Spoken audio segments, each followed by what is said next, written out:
দান দেবো, কিন্তু আমি ধরা দেব না। আমি এগুলোও বলে দিলাম আপনাকে। তবে এদের পরিণতি খুব খারাপ হবে, কোথাও গিয়ে শান্তি পাবে না। বাংলাদেশে নির্বাচনে বন্ধু সরকার আবার জিতেছে। তো বাংলাদেশের বরিশালের সঙ্গে কানেকশন আছে আমরা জানি। সাতক্ষীরাতে চাল, গম, ফেন্সিডিল, আফিন সব পাচার করে, এটাও আমরা জানি। বাংলাদেশে গেলেও খুঁজে আনার ক্ষেত্রে আমাদের ভারতবর্ষের যারা ইনভেস্টিগেটিং এজেন্সির লোকজন রয়েছে, দে আর টু মাচ কম্পিটেন্ট।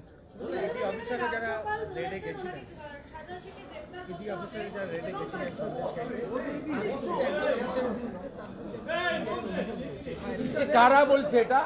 কারা বলছে? কারা বলছে? তৃণমূল বলছে তো।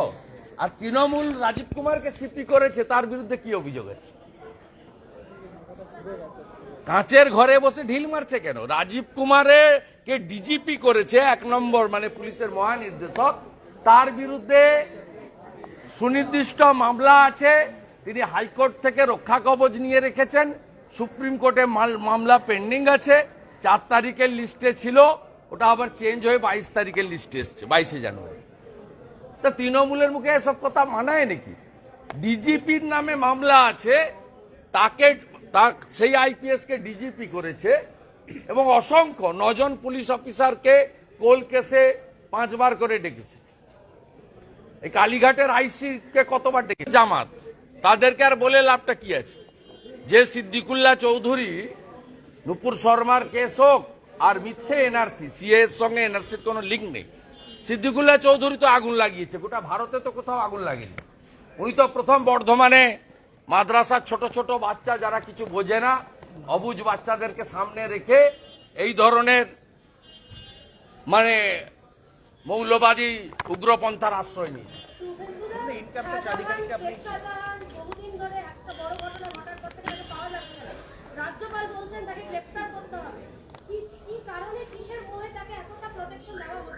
মমতা পুলিশকে জিজ্ঞেস করুন। এখানে চোর, ডাকাত, গুন্ডা, লুটেরা, জঙ্গি, দেশদ্রোহী, পুলিশ আর মমতা তার ভাইপো একসঙ্গে মিলেমিশে একাকার হয়ে থাকার জন্য এই ঘটনাগুলো ঘটছে।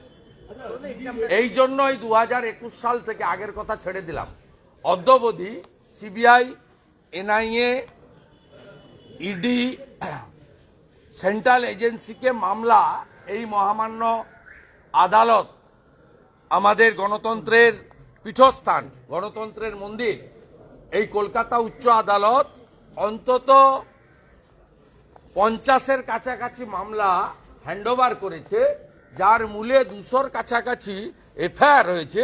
শুধু পোস্টপল ভায়োলেন্সে এফআইআর এর সংখ্যা হচ্ছে 61। চমকপ্রদভাবে আজকে একটা এফআইআর দেখানো হলো, যে ইডি অফিসিয়াল গিয়েছিলেন অভিযানে, তাকে সিবিআই এর তার কাছে। এসব বলে কোনো লাভ নেই। এসব করলে আমি শান্তনু সিনহা বিশ্বাসের ইডির নোটিশগুলো দেখাবো।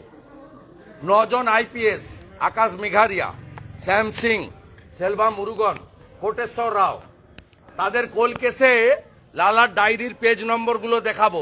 রাউজ এভিনিউ কোর্টে ইডি যে চার্জশিট দিয়েছে দিল্লিতে, তার পেজগুলো পড়তে আরম্ভ করব। এনামুলের কেসে পেজগুলো পড়তে আরম্ভ করলে বেরোতে পারবে না। 100 জন inspector, DSP, additional SP, SP যারা এখন ডিআইজি, আইজি র্যাঙ্কে আছেন, রিটায়ারও করে গেছেন কেউ, তাদের সবার নাম লেখা আছে, কে কত মাসে টাকা নিতে।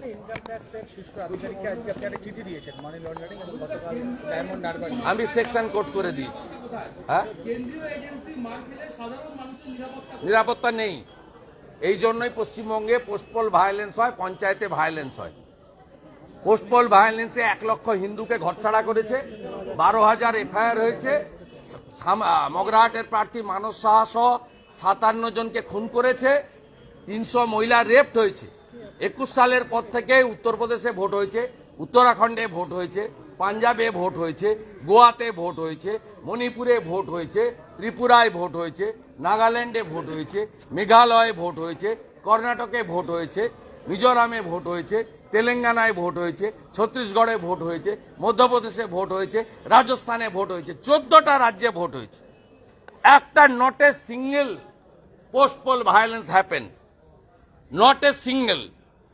কোথাও আমরা জিতেছি, কোথাও অন্যরা জিতেছে, কোথাও সরকার, হিমাচল প্রদেশ ইনক্লুডিং 15টা স্টেট। কত জায়গায় ভোট হয়েছে আপনি বলুন। হিমাচলে বিজেপি ক্ষমতায় ছিল, 1% ভোট বেশি নিয়ে কংগ্রেস এসেছে। ইউপিতে ম্যাসিভ ম্যান্ডেট পেয়েছেন যোগীজি।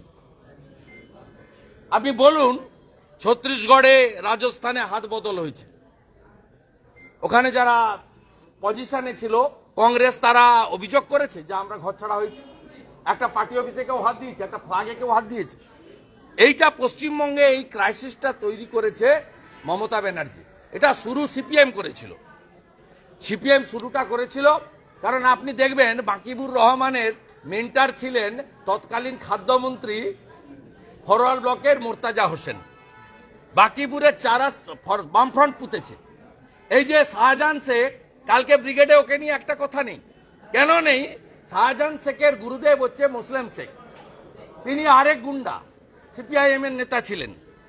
এবারে শাহজাহান তার শিষ্য হিসেবে সিপিএম এ হাতে খড়ি।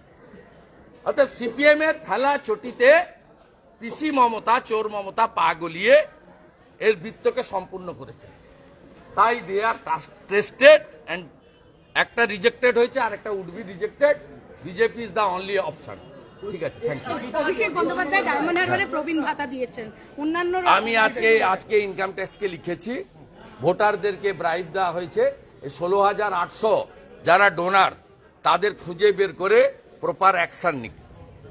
আর আমি কালকেই বলেছি, গতকালই নেতাই লালগড়ে, যে তৃণমূলের অন্য এমপিরা সব ছাগলের তৃতীয় ছানা, তাদের এলাকায় কি হবে। বিচারপতি গঙ্গোপাধ্যায়ের বিরুদ্ধে হ্যাঁ? কি? আমার কোনো অভিযোগ নাই, ওটা কনস্পিরেসি, সবাই জানে। ও ভাঙা রেকর্ড আপনার লেগে নাম নেই। ওর উত্তরটা জ্যাঠা সৌগত রায় আর কাকা ফিরাদ হাকিম দেবে, শুভেন্দু অধিকারী দেবে না। বিচারপতি ওটা জিজ্ঞেস করে নেবেন ওই দুজনকে। ওই ভাইপোর ওর প্রশ্নের উত্তরটা, আর ওর কাকিমা আছে কাকলি, ও তিনজনকে জিজ্ঞেস করলে ওরা উত্তরটা দিয়ে দিবে, আমাকে উত্তর দিতে হবে। বিচারপতি গঙ্গোপাধ্যায়ের বিরুদ্ধে সুপ্রিম কোর্টে মামলা করে বলছে ওই ভাঙা রেকর্ড বাজিয়ে কোনো লাভ হবে না। তারপরেও 82,000 ভোটে জিতেছি, মমতাকে হারিয়েছি। যন্ত্রণা তো হবেই। চোর মমতা, রেশন খায়, বালি খায়, মিথ্যা কথাগুলো বলছে। আজকে স্টুডেন্ট উইকে দাঁড়িয়ে বলছে আমি গলার হার বিক্রি করে কলেজের ফি দিয়েছি। সৎ শাস্তে হচ্ছে।